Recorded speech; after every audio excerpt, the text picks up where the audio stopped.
Hey, John.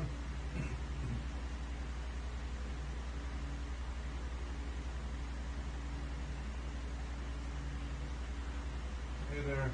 You respond to me, but you did work on a shirt. Oh, okay. Sorry. Do you? Where is the volunteer badges? I want to wear a badge, but I forgot mine. You're not going to be able to read it on screen, so as long as we see that there's a badge for anyone. They might be able to because we're kind of zoomed in. Check the little center area. Well, first, check the coffee table. Right. Then check the center area of the utility. Got it.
Starting in about 6 minutes.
blast it out. Huh. Why is it being that way? Well, let's see. We should be starting. Yes. Hello and welcome to the RPG Talk Show with your hosts, Hawk Robinson and John Walker. I am president and founder of RPG Research and RPG Therapeutics LLC. And John? I am the vice president of RPG Research, and I am the founder of Saga Spokane Area Gaming Alliance. And this is we're resuming our weekly talk show, although now we have it on Twitch. And you know what? I'm seeing that our video, lovely. Our video's being a little laggy, but we'll have to live with it. Hopefully the audio at least is okay. And so weekly talk show about role-playing game news, discussion, and theory, application.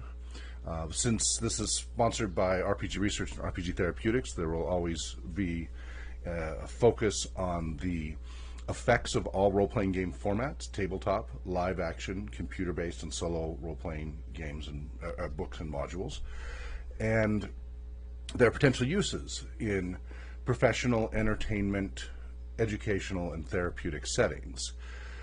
You can learn more about RPG Research on www.rpgresearch.com or about RPG Therapeutics LLC on www.rpgtherapy.com. And have you set up a Saga website at all? Not a separate website. Spokane Area Gaming Alliance is found on the Facebook page, and I have the Twitter feed and a a YouTube page that I've set up, but it's not, I don't have enough subscribers to get a short URL. I think I set up for you SpokaneRPG.com/saga. Right. Way back when. And unfortunately, it has not been utilized appropriately. Okay, so so I have your email on there is john@rpgresearch.com. Is that the best way to get a hold of you via email? Correct. Okay, and so we are streaming live Saturdays, 11 a.m. to noon Pacific time every week, every Saturday. You know, there might be some exceptions, but that's our general schedule. Then once we end the stream, we immediately take off the recorded version and make that available. So since we're streaming live, that's going to be an internet stream, and there's always little glitches from bandwidth and artifacts from the audio. But we are recording locally, and so that local recording, which is a higher quality, is uploaded to our Patreon supporters. So you can support us on patreon.com/RPG Research. And so those who support us on Patreon will get early access. So if you missed the live show, so we're live to the public, and you can interact with us and such. We gladly accept questions. But if you missed the show, then if you're a Patreon subscriber, you'll be able to get access to the recorded show. Now, eventually, everything we make available on Patreon for early access to our supporters does become available to the public. I hate permanent paywalls. I want to thank our donors, so we need to give them something, for example, early access. But basically, we typically stage it out approximately a week or so between levels. So if you're a $25 a month on-up donor, you'll get immediate access. And then a week later, the $10 on-up levels, and then a week after that, all Patreon supporters, and then generally a week after that, it becomes public. So roughly about a month later, it becomes available to the public. So currently, everything that we have broadcast so far should be public. Should be. I need to double check whether they actually are. Now, previously we've put all of our content on www.rpgresearch.com. Whoa. / okay, not a good time. I need to mute my phone. / RPG Talk or Talk Show. You can just search for it on the rpgresearch.com website. However, now we have the domain rpgtalkshow.com. So I will be moving our talk show content over there. And our early episodes were audio only, and then slowly we migrated to video. And now we have the live streaming, and we have the recorded video, and we will also have just the audio only for those who prefer podcasts in their car and such. Now, the video I see is a little out of whack right now. The lighting's a little off for some reason, and I'm not going to keep fiddling with it for this episode. It's too bright. Hopefully, the audio is coming in nicely.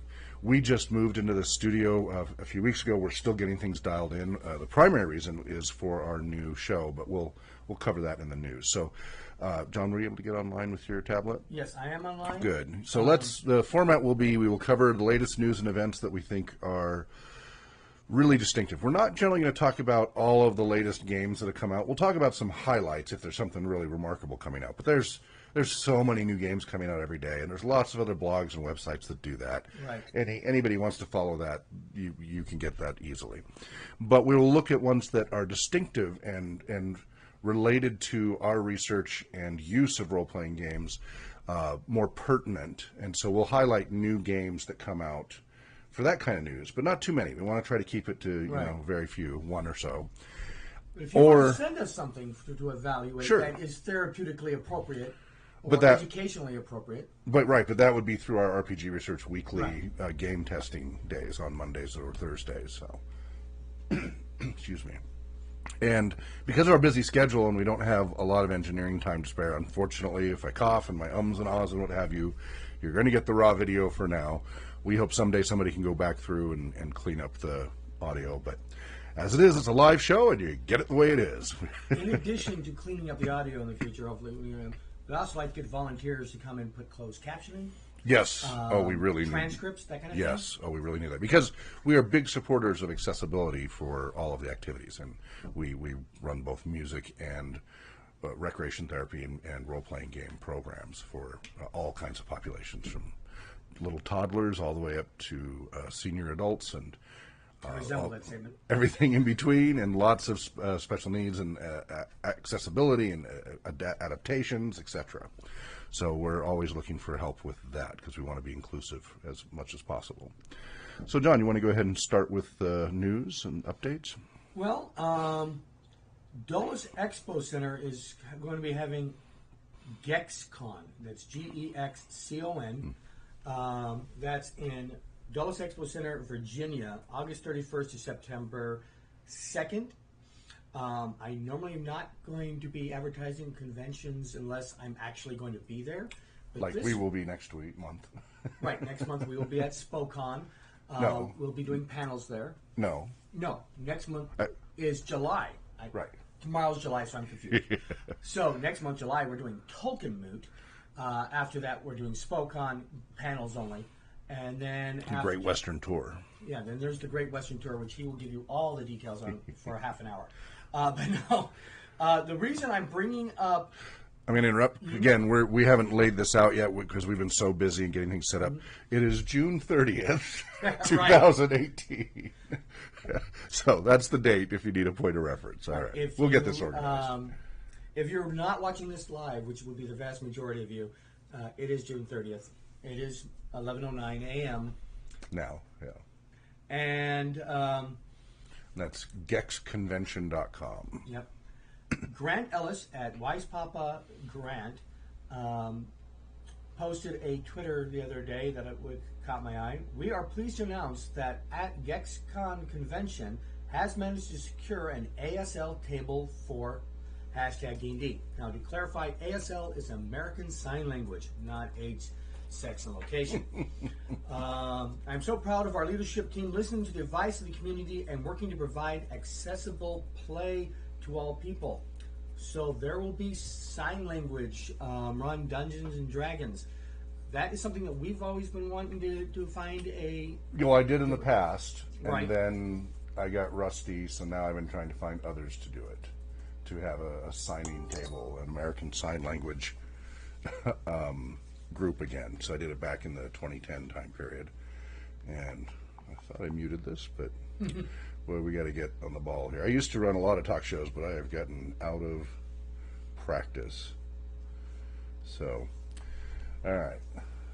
This will all delve into our professionalism stage of the conversation later. Please don't judge us on that with this show today. All right. What else, John? Let me double check here. For example, we will have show notes at future shows. it has just been so crazy busy. I just wanted to make sure we actually got back on the air again because it's been so long, and but we haven't got everything all nice and organized and laid out because I mean I'm literally working about 20 to 22 hours a day on everything that's going on, and so my apologies that we don't have it fully together. But by next week we'll be getting back into our groove, and so it'll get there. I'm not seeing anything that's recently been posted on N-World that was of noteworthy. I do know that there's a lot of our friends on Twitter. They're starting their own broadcasts. There are some YouTube channels that are popping up from other therapists and psychologists and things like that will be featured. But there is no...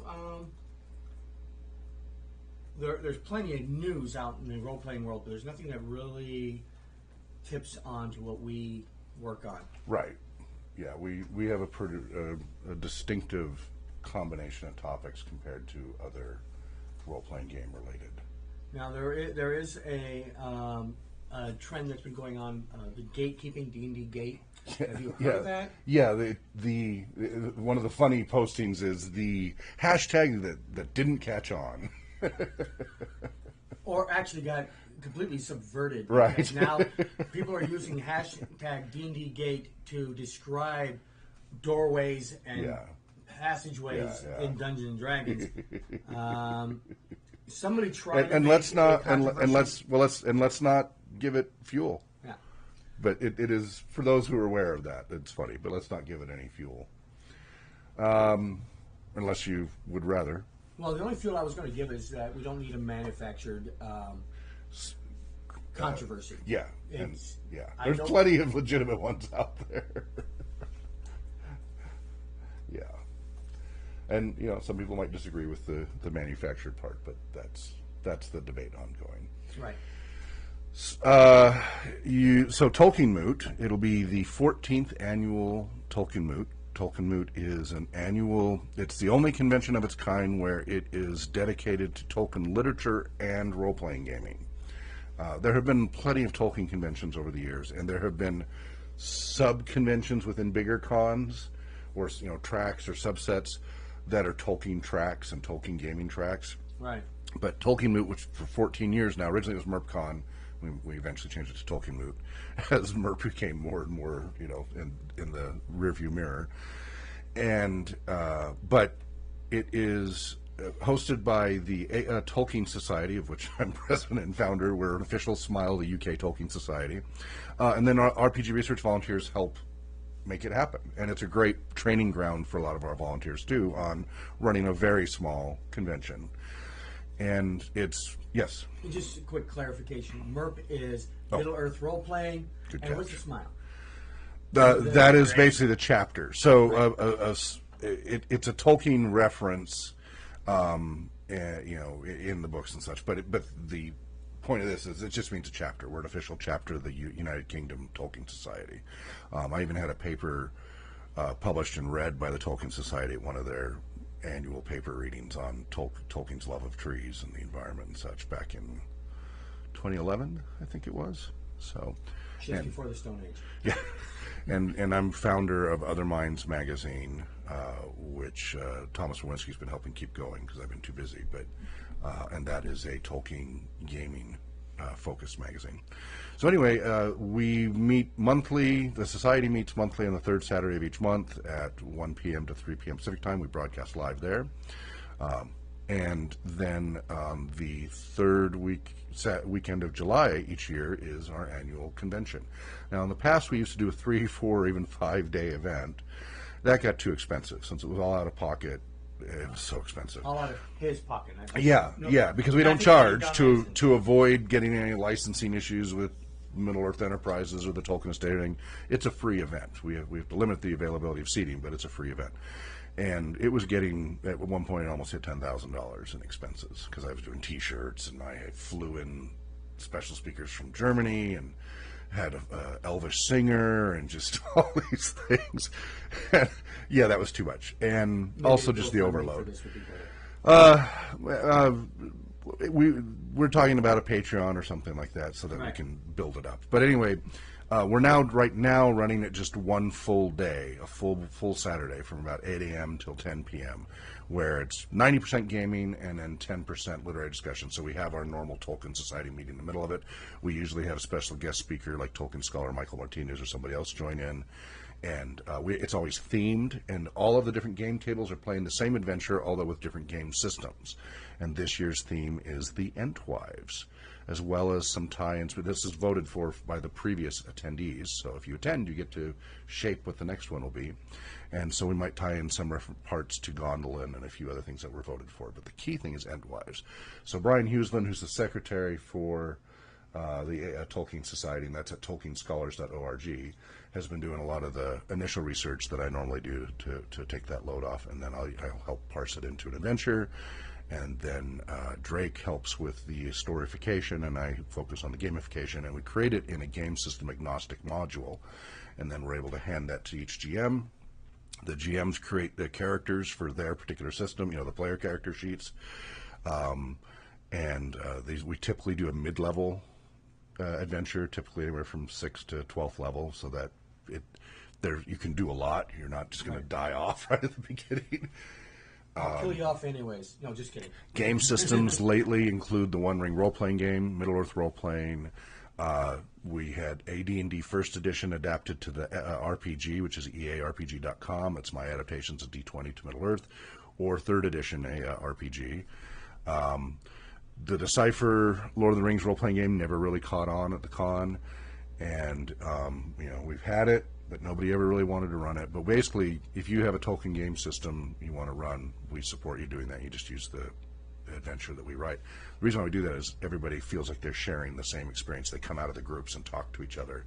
And a few times I let the game masters do their own thing, and everybody on the participant surveys at the end begged to have the same module experience back. That made everybody feel so much closer. So again, that's something that we do a little differently than a lot of others.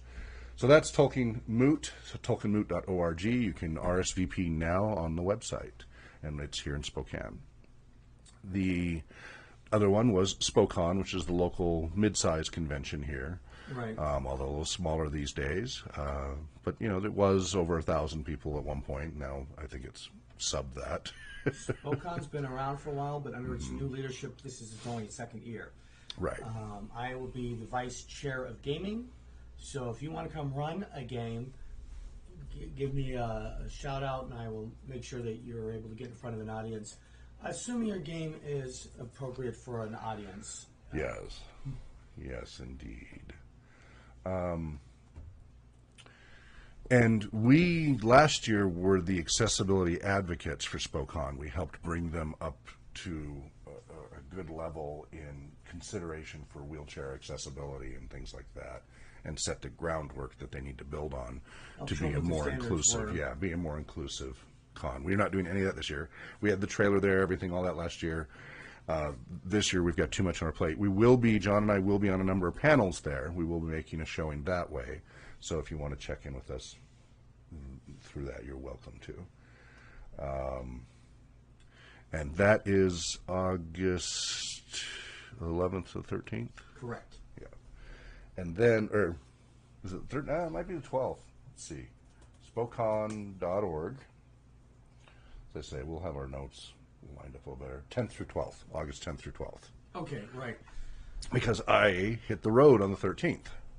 At least that's the plan. For the Great Western RPG Tour, Western USA RPG Tour. And you can read more about that by going to www.rpgresearch.com/news, I believe. Please come up and scroll down a little bit to upcoming Great Western Tour, August 2018.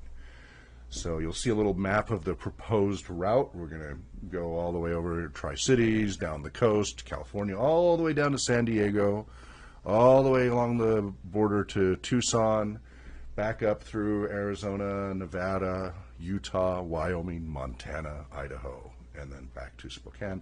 That'll be about a 3-week adventure, depending upon how long I'm in San Diego as well.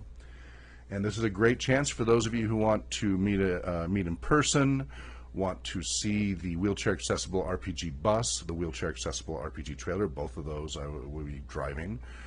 It's unclear at this point. It looks like it's just going to be me on the road. There's the possibility of somebody else coming along or a couple other people popping up along the way.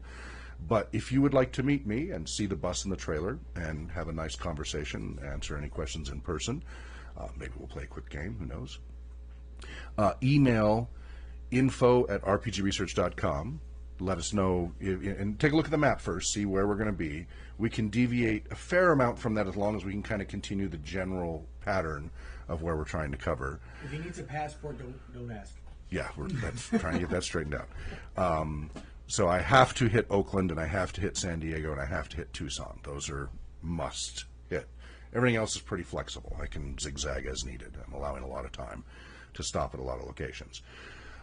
So go ahead and email us if you would like us to, because the nice thing, part of the value proposition we have with the mobile facilities is that we can pull up in front of your house.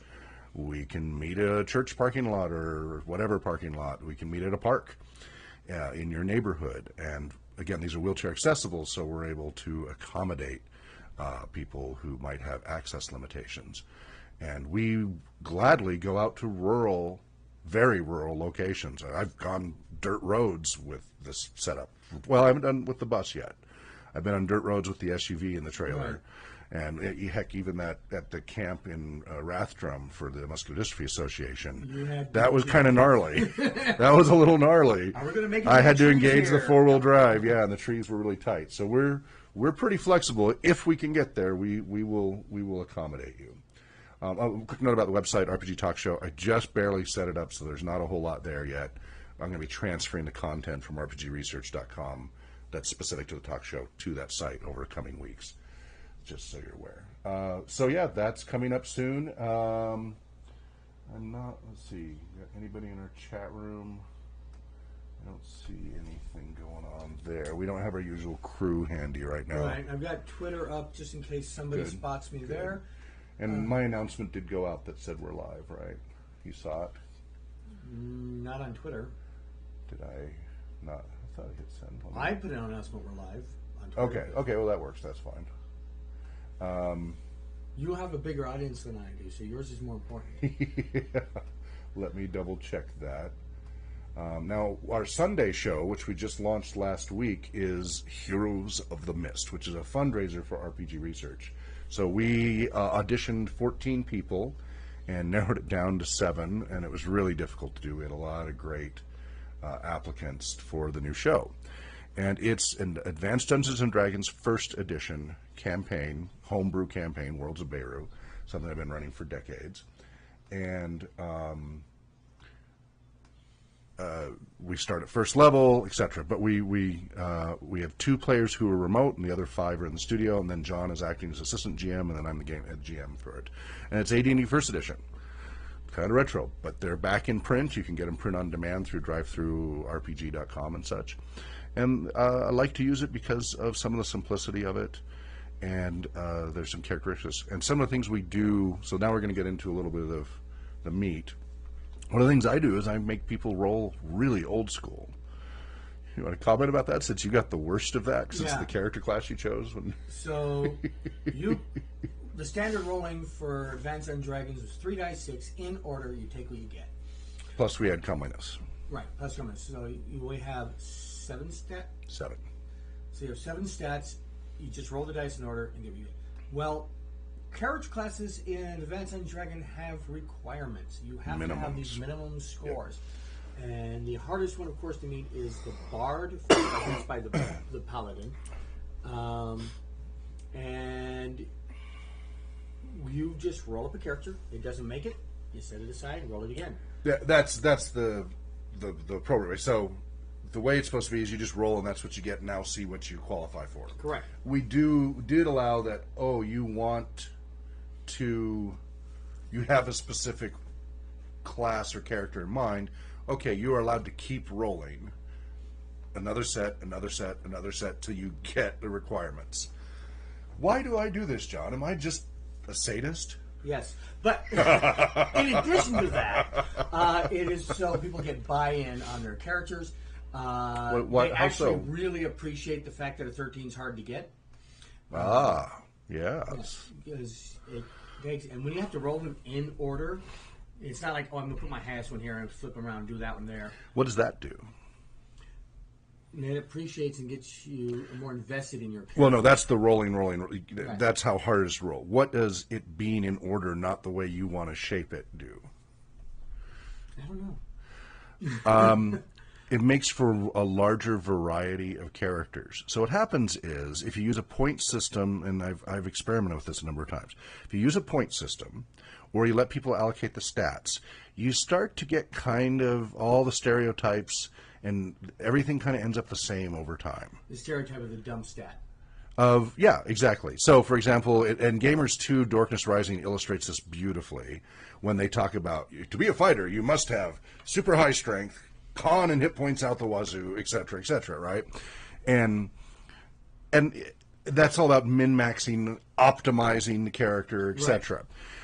And what my philosophy / theory is, so we could argue whether it's a theory, my philosophy, we'll leave it at that, is that heroes are much more interesting. Characters are much more interesting, but especially when we're playing in the context of heroes, are much more interesting when they aren't already epic, where they have to overcome.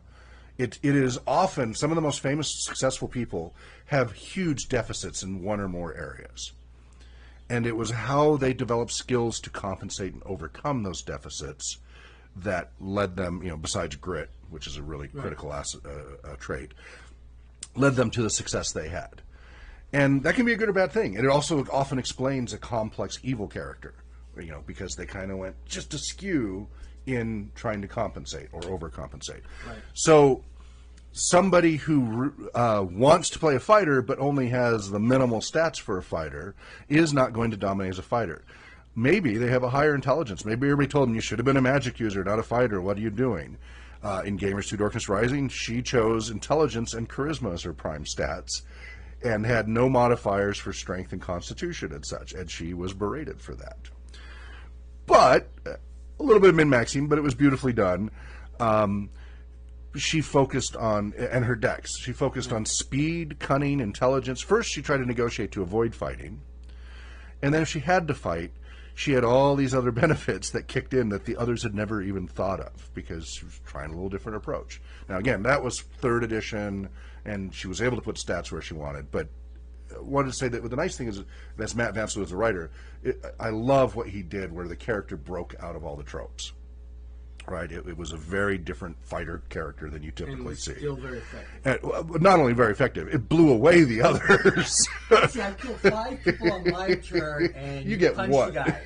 You didn't kill him; you just punched him. My turn. Yeah, and so anyway, back to doing it in order. It pushes people, once you get the minimum, if you're doing it that way, where you know the class you want to play, so you finally find the minimum. But the other stats are not, you don't have any control over. You've got to make do with what you have. And you might have a 6 or a 7 in something. Now you've got to figure out, how do I stay alive and how do I function when I have this major deficit? And it's coming up with creative ways to address that imbalance. Everybody talks about game balance and character balance and party balance, and you know how I react to that. And this makes people grow and stretch as players and makes much more interesting characters. It breaks away from a lot of those repeated tropes and stereotypes for character classes and races and such. That's my philosophy. That's my opinion.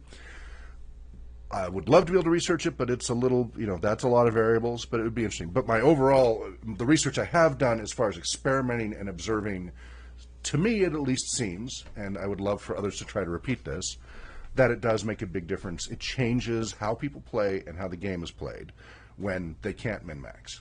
When all they can do is meet the bare minimums, but they don't have control over all of those variables. Right. So that's why the reason in order, and then it's a grit test as far as keep rolling until you get what you want. John gets the award for the most grit. You're the grittiest. True grit. John Wayne in there. And then I'm not playing the character. Well, you may get to as an Right, NPC right. and stuff. And we actually weeded out a few others, not counting the 14 that did the final editions. We weeded out a few. I don't know. I don't know if you ever ran into them. I had a few people who wanted to join, so I had them roll characters, and they went, "Never mind, this isn't worth it." I went, great. I'm glad I know that now, because you would Right. not. Because what I found is the people who quit then, like if I mollycoddle them or make it easier for them, they're going to quit in the group. They're going to flake. Things will happen in life, and they're going to be flaky in the group. It's a little bit of a personality test. It shows where they've got a little stick to it. Now, only because you chose the new Bard was it as bad as it was. That's the Bard from the Dragon magazine, not the traditional Bard from the the Player's first edition, Handbook, where yeah. I have to start as a rogue and then take fighter, then take magic user. But either way, it's great. tough. Yeah, it's a rough road to hoe. And we had a couple players who came in who did not know what they wanted to play. And went, perfect. Just roll and let's see what you qualify for. And what do you know? That went very quickly. They didn't need to read every class and everything. We just went, well, here's what you qualify for. And either they didn't like it and we could re-roll, or they'll just jump in. And they're like, great. And so doing it that way, just one set, and as long as it's not a completely crummy set, I let people re-roll if necessary, but again, in order. Let them try new things. So if you've been gaming for a long time, try it. Just roll randomly. Heck, roll your gender, your height, weight, class, roll everything. I've done that. Randomly generate a character and play it to let it stretch you as a player and a game master, because every game master should play. I made players do that. They had to even roll whether they're left-handed, right-handed, or Yeah. amber. Ambi. Yeah, I'm an ambi. So anyway, that's something. So that's Heroes of the Mist, Sundays from 7 p.m. to 10 p.m. Pacific time, right here on twitch.tv/RPG Research. You can learn more about the cast and the characters on mistheroes.com, and it is a fundraiser for RPG Research. So I mean, we'll keep covering tidbits from the show and observations, but I think that's an interesting discussion. We would love to hear your comments and feedback. I know this is not a popular way to do things. I have gotten a lot of flack from people about my old school way. Well, but before we wrap that up, why am I doing first edition AD&D? Because you're old school. Because Nope. why? You know how they keep trying to make new, simpler, lightweight rules games that are more ROLE playing, emphasis over ROLL playing? And you feel that this is I feel like they're just reinventing the wheel in a lot of ways. There are some that are innovative. So, for example, Doctor Who we're looking at right now, which a couple interesting things about the Doctor Who from Cubicle 7 as opposed to the FASA version, or the one that was in the 90s briefly. One is that apparently in all the different releases they've done with the source books, the rules stay compatible. They've stayed compatible over the years. Not since FASA, but all of the Cubicle 7 ones. So if you bought the book, 8 years ago versus 3 years ago, and it's got a different cover, there might be some editorial fixes, whatever, but it's the same rule system. They didn't make you keep buying a new rule system. Kudos to Cubicle 7 for that. I do not like, I come from computer tech, right? Right. And it's Back bad to enough compatibility. it's bad enough having to upgrade software all the time, and then have it break applications you can't use anymore. Don't do it to my role-playing game systems. That was Wizards lost me because of it. TSR did. I bought every single Advanced Dungeons & Dragons First Edition module, book, etc. that existed at the time. I was a paid game master, so I had the money to spend it on my favorite hobby, and we're going to come to that shortly.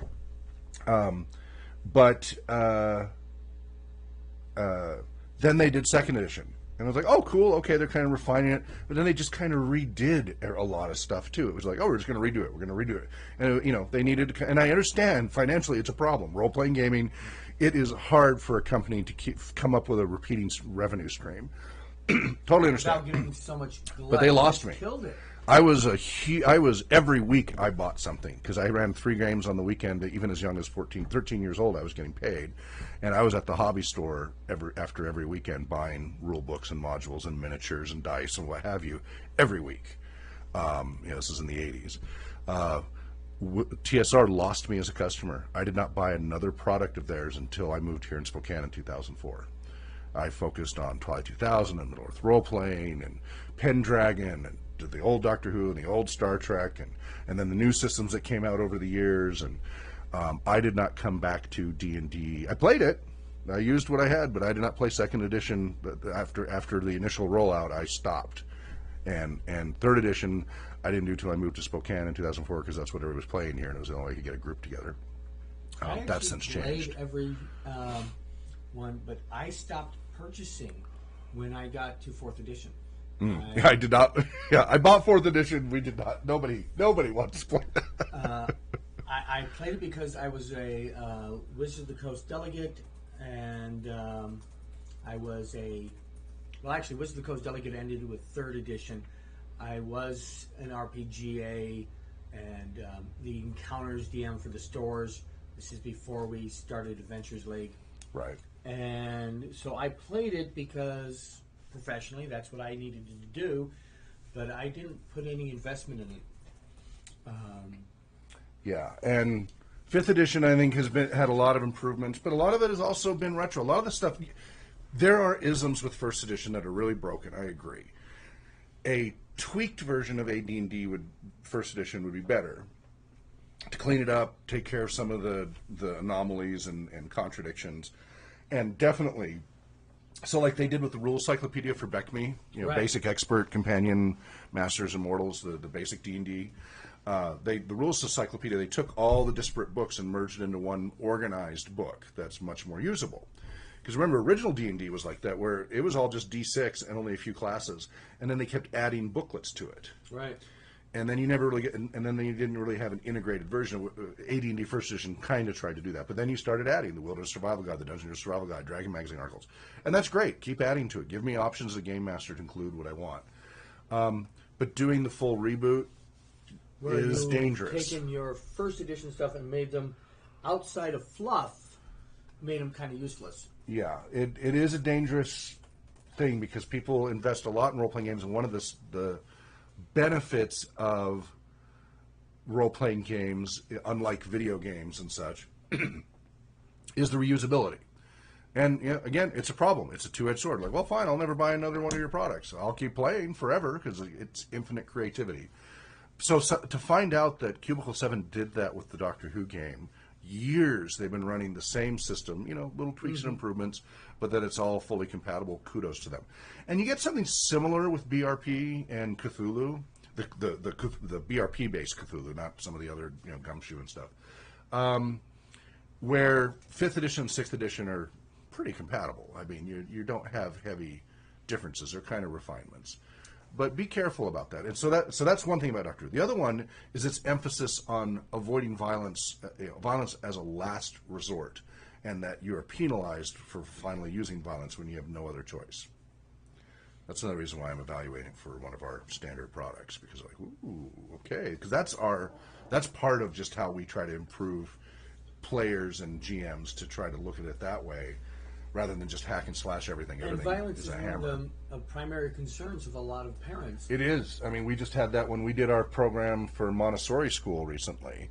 That was the first thing we got an email about the principal worried about violence. Did I tell you Yes. about that? Yeah. Yeah.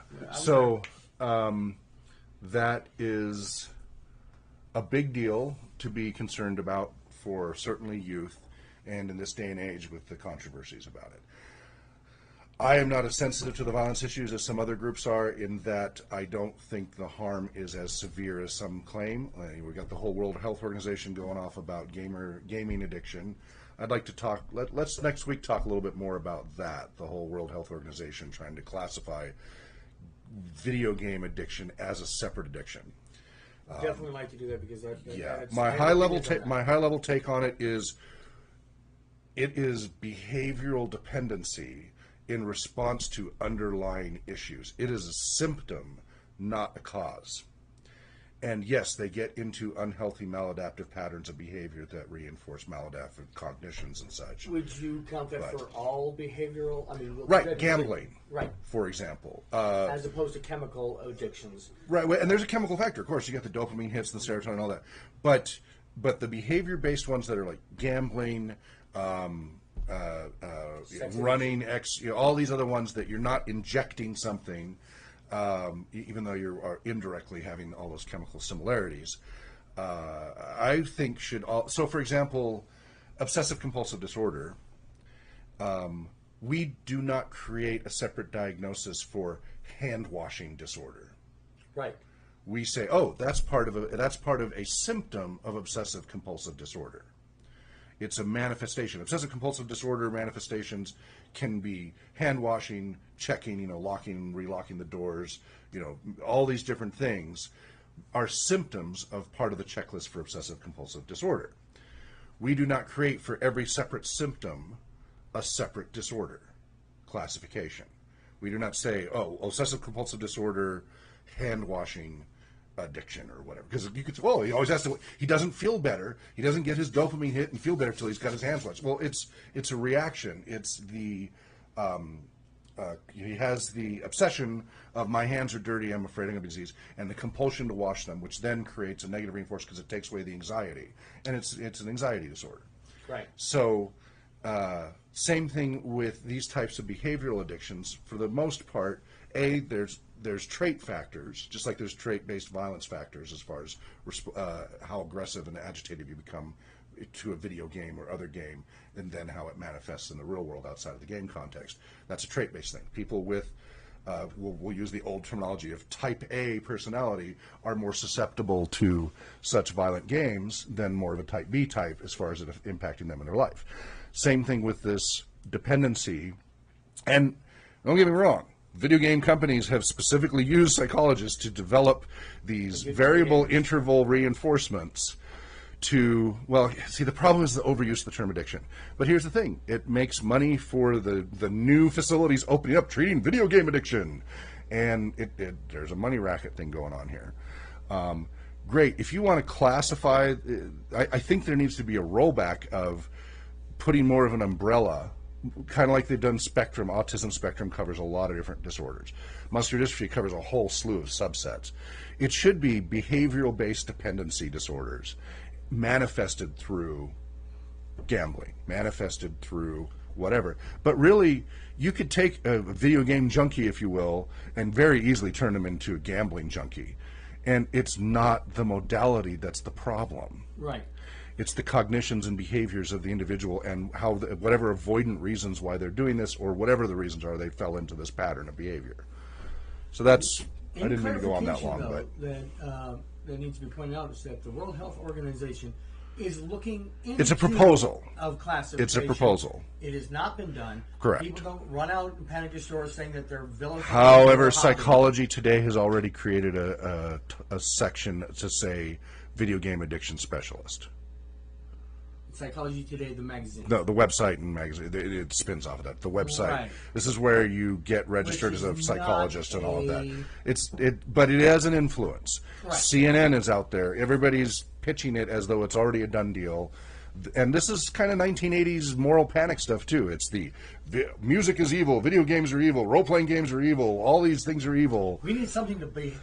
Something has to be done. Something has to be done, and then more regulation, etc. Yeah. So let's put more time into that next week. I didn't want to go too much. So let's cover, which is fine. That's because we got to cover a lot. And by the way, we will also, as you send us questions and letters and comments, we will dedicate a whole section of the show to that. But at this point, the topic of the day is the professional game master, storyteller, dungeon master, whichever category you want to consider. Can you make a living doing this? Yes. The answer is definitely yes. Definitely. Short story. We're done. Have a nice day. No, but how can we make a living out of this? What are the a lot of different ways. There are 3 tracks of becoming a professional game master. From our perspective. From our perspective, in our opinion, they're broad tracks, so they should cover our survey. This does not include, though you can look at it in one way, does not include organizers, writers, or anybody who works to make gaming happen. Right, so we're not talking about, it's already well established but difficult that you can make a living as a role-playing game writer, as a role-playing game director for Wizards or something like that, where you get those things. We're talking about the activity side. Of actually running a game. Yeah, so whether you're a game master, RPG facilitator, RPG advocate, archetype, all these different roles that we've been filling and defining and filling. But the main one we focus on is the game master, because that seems to be a real hot button. People are like, I don't want to pay to play. You're going to ruin all of our games because I'll have to pay for my game. And clarification, a professional is not necessarily a paid person. Sure. If you got me to come Professional clean up standards. your laptop and I run virus scans and I clean up your browser history and things like that, and you give me $1 or whatever it is, I'm not a professional. I'm a guy who did the minimum amount of work on your computer that you should have done yourself, and you paid me. That doesn't make me a professional. There are Geek Squad guys who are professionals. The majority are not. Right. So professional is hitting professional standards. Yes. There are ways to determine whether or not you're a standard. I've been running my games as a professional, as a job type thing for years. I don't get paid in cash. I get paid in discounts. I get paid in free product. I was making enough from Wizards of the Coast in toys that I had to declare it on my taxes. I went to conventions, I ran games, and they paid me in barter, which they gave me the ticket for free, they gave me the hotel for free, they gave me swag. I got $1,000 in stuff for things. I didn't get a paycheck. I was still a professional doing professional level work. So what are the categories that we consider as revenue, possible ways to get revenue? There are three main areas that we have seen that I have been able to replicate making a living in. The role-playing game professional entertainer, the role-playing game professional educator, and the role-playing game professional therapist, or in education settings or in therapeutic settings. So, for example, you can be a game master in a therapeutic setting working with a therapist without being a therapist yourself.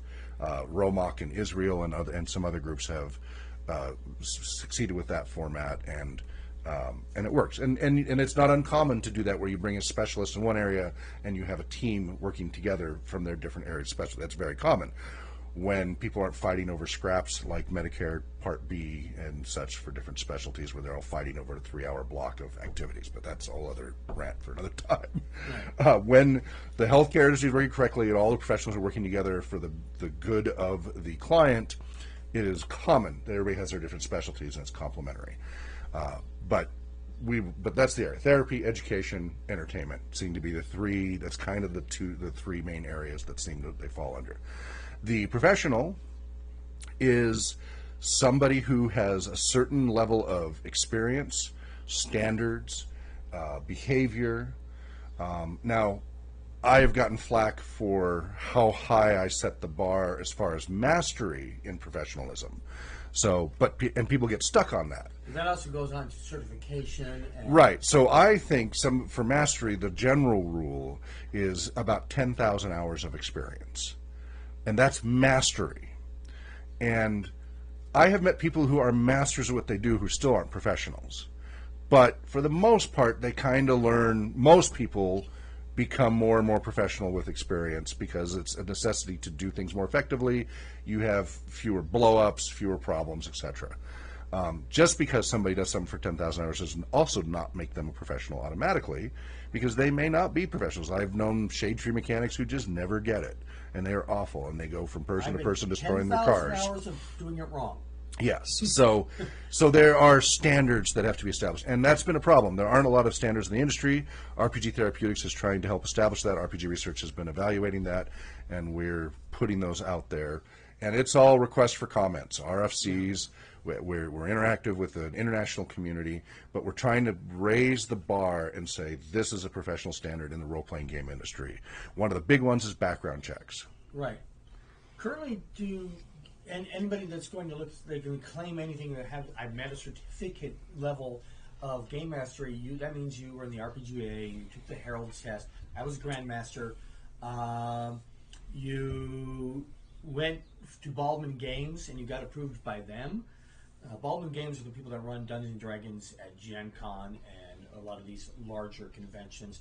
Those are somewhat certified and stuff levels based on hours worked and taking tests to become certified. We're also looking at, through RPG education, providing certification and showing that you're particular mastery in different role-playing games and stuff like that. Yes, and so there's the debate of whether Game Masters should even be played, and we're not even going to debate that for this show. I did a whole other separate broadcast, an article on should Game Masters for role-playing games be paid, and you can just Google that, or go to rpgresearch.com, click our news section, and you'll find should Game Masters for role-playing games be paid. Right. It should RPG GMs be paid. If you Google that, you will find it the first or second hit. And I lay down all the arguments why I think it depends, and when it should and when it shouldn't be. We're not going to talk about that in this show. We're just going to talk about more about this professional standard. And again, a big part is professional standards. There has to be some minimum that says I meet these minimum standards. And I can't hammer enough on background check because, as I said, in the last 2 years we've run into 3 child predators that were players and game masters in the small area of Spokane. in the smaller and unfortunately it's because it makes sense. It's an activity that would be perfect for the whole process of a child predator with the recruiting and grooming and all of those steps. And one of them was a salesperson at the local game store, the largest local game store, and he was running multiple boys programs off-site as well as on-site. And eventually, after years of doing that, he was about to jump off the bridge and turn himself in, and it was all over the news and such. But and he was already convicted. He'd already been convicted like 8 years before, and yet nobody knew. So I'm not kidding with the background check. So, for example, we have our GM gig platform. Everybody's going to have to pass a background check, or if they haven't, we're going to say no background check. We don't recommend you use them until they do. Right. You know, like you want a listing, fine. But we're going to put a big red banner that says has not passed background check, use at own risk. You know, it's a big deal. All of our volunteers, before they can work with any clients or any sensitive data, and really just in general, have to pass a background check. Even our show members for our Twitch show, everybody there, it's taking us time because it costs money and everything. Right. But everyone there has to pass a background check. It's not a super rigid background check. We don't care if you're in debt on your credit card or whatever jobs. The main thing we're looking for is abusers, predators, things like that, just to make sure that that's a safe environment as far as that goes. Heck, I'm not even worried so much about theft unless it's like a recent recurring thing. It's really focusing on just the danger factor. The shoplifting charge from when you were 12 is Yeah. probably going to be overlooked. Yeah. So the bank you robbed, not going to be overlooked. that's problematic. So, but that's one is just doing that, and you know, and I'm a big open source and privacy and freedom advocate, and so I'm kind of torn on the background checks in general. But this is an activity, role-playing games, both live action and tabletop, especially to some degree with video games, it varies. Because it's such a powerful modality for impact, we have proven that time and time again with research. It's important to take these considerations. Do you need to do background checks of every group you try to go play with? No, of course not. You use your own judgment and such. But the moment you want to, as a professional, either individually or as an organization, for example, we're trying to hire 30 more volunteers this year, 10 game masters and 20 other volunteers, minimum. We already have, just in posting ads, just in 2 weeks, we've had about 20 applicants, gotten through a bunch of resumes. I've gone through a number of interviews, and I've got about a dozen more interviews lined up in the next 2 weeks, and they're just coming in almost every day. There's another one added. So anyway, that's a big one, is background checks. Right. Professional manner, demeanor, how you speak and communicate with others, how you treat others, Your hygiene. the stinky gamer. Come on, people. Oh my goodness. You know, at the workplace, at an office workplace, so kind of that office workplace standard. Right. You should show up presentable. Now, we as gamers, we wear T-shirts and stuff all the time. Okay, Silicon Valley kind does of the a same uniform, thing. though? Yeah, Silicon Your Valley, T-shirt is expressive part of the T-shirts, uniform. what have you. You don't have That- to do the tie and Right. the button-up shirt. Whatever's appropriate in the area. But cleanliness, yes. Do not be stinky. Please bathe. And if you're going to wear a T-shirt, make sure it's an appropriate one. Yes, For public certainly. consumption? Yeah, but think if you were going to be working in an office place, even though you're not going to wear a tie and such, how you would behave and dress and your hygiene and such. And don't overdo the perfume either. There's a lot of people with allergies, etc. Be considerate. That's a big one, is consideration. professional, what's they call it, casual professional? Right, right. And so, I did the whole SiliconValley.com thing, and we're very much about that. So Business casual, that's the word. right, business casual, yeah. So there's a lot of other factors that we're going to need to cover in more depth as we progress here. We really want to start to have more of a dialogue with the audience. But ways of doing things, so for example, cleaning up the language to be appropriate to your audience. If you know your audience is comfortable with using whatever language, great, but you don't know that off the bat. You have no way of knowing that off the bat. If it's a bunch of friends, great. But as a professional, rein it in a little, clean up the language. It also depends on where you're located. Sure. You're having a game in your house, and even if it's a professional setting, and the players are all into this, I want an R-rated game, then okay. Adult consent. Yeah, you have adults at the table, and everybody's doing an adult game. That's one thing. You can't really have a game in a public setting, like a library or a store or a convention, or coming as a game party thing, and expect to give out the F-bombs and he steps on his eyeball and it squishes between his toes. Careful. We'll try to keep that right in. But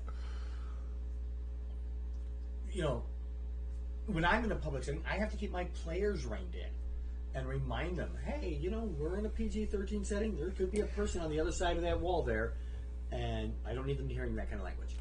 Here's some other things to keep in mind as a professional, especially the moment it involves money. So there's just being professional, having professionalism, and then there's actually being professional when you're trying to make a living. And yes, you can make a living. I have been maxed out in each area as I've experimented with it and tried it. I've had more than enough clients, more than I can handle. That's why I've had to back off and stop and train people to develop the talent pool. Because when I put out job applications on Indeed a couple years ago, I couldn't find a single qualified applicant. There were people who had backgrounds in interesting areas. Nobody had the combination of skill sets. So I've been chief technology officer and chief information officer for a number of companies. I'm used to hiring. I've hired hundreds of people over the years, and it did not have, and even during the boom years of the .com boom, where I had to outsource a lot and such, and I, like, for example, to fill 2 job positions, HR went through 1,000 resumes, 300 interviews to hire 2 guys for director level job positions. They were 120-hour jobs. As challenging as that was, I've had way more trouble trying to find good RPG professionals. If you want to do so, think of it that way. Start developing your resume, have a CV, start filling in those just like you would any other profession. Also, if you are an RPG professional who wants to get paid, look at if you require a business license locally. If you're in city confines, generally you do. You need to register your business, otherwise you're sole proprietorship and you're vulnerable. I would recommend an LLC. That gives you a little bit of legal protection. So look into that for your local state. You need to get a business license. You're going to have to pay local taxes. You're going to have to pay state taxes. You're going to have to pay federal taxes, depending upon your state. That's part of being a professional. And how much money you make? Of course, yeah. You only made $20 this year. Yeah, I mean, there's thresholds. Also, you're going to need liability insurance, errors and omissions and general liability and injury and all of that. I'm just playing D&D. Why do I need to have insurance? So, for example, if we put you through, so let's say you paid for my game, and I show up and I deliver, and it's upfront payment through our website or whatever, and I've paid $300 for a week's worth of sessions or whatever it is. It's a birthday party. I paid $300 for you to come and entertain my kids for a role-playing game, and I'm not happy with the game you ran. Generally, that's too bad. As long as you set up on your website and documentation and waivers that say refund policy, cancellation policy, you'll have to decide customer service whether it's worth it to you or not. But they won't have a really good standing if they take you to court in that case. However, if you screw up, if something you do causes harm or they consider it's emotional harm or something like that, they may sue you and you may lose. You did something wrong. You said something that wasn't appropriate, whatever. and the insurance will absorb some of that cost if that happens. That's just one of many scenarios where we have to I wrap ran up an now. NC-17 game for 12-year-olds. So there's all sorts of reasons, but it's worth having $1 to $2 million worth of general liability, errors and omissions, or similar liability insurance. It's not too expensive, but obviously it's something you want to do when you're actually bringing in money. So those are a couple of pointers. We'll have to elaborate further. What we want to do is have you guys post questions and comments, and then we can come back in the next show. So we're putting out here kind of a controversial topic. We're hoping you'll comment so that we can elaborate further in the next week's episode. And we can go into deeper dives later on. Say, okay, we're going to talk about a professional in the entertainment field. Right. We're going to the Each next field, one. We're going yeah. to talk about a professional in the educational field. Right. And then finally, of course, the therapeutic field. And RPG Therapeutics offers training tracks for each one. There are different classes available, online classes, observational courses, practicums that you'll have to create, like as you start doing campaign design at higher levels, etc. You'll be given practicums for the certifications. So these are just many of the topics and many, many others, and we welcome the topic suggestions from you. So we're going to wrap it up because we're at our hour. The clock on the wall that isn't here, it's behind us. Yeah. So we welcome again your question. I'm going to take a quick peek here on our Twitch stream before we do, in case somebody did post something. I don't expect anybody. Nobody tweeted me. I didn't expect any. Because again, we're just resuming this. We have a once-a-month community. So once a month, this episode will be all about the rest of the community. We will try to talk about everybody else's research and programs and such. All the other weeks, it'll be the news, the subject of the day, answering questions, kind of that format. Any special guests we get over time, that'll be the format. So if you're with a group such as Game to Grow, Geeks Like Us, the Professional Game Master on Google+, if you're one of those groups and you want us to mention you, because we're trying to get the whole community right, To work together. please bring it in. Let us know so we can talk about you specifically, and you got your upcoming things. We can help spread the word to everybody else about wonderful things you're doing. Let's keep that community connected together because it floats all boats and we all benefit. And I have you can watch a whole other episode just about that. Right. So wherever you may be well, happy gaming, and namarie. Good day and dream well.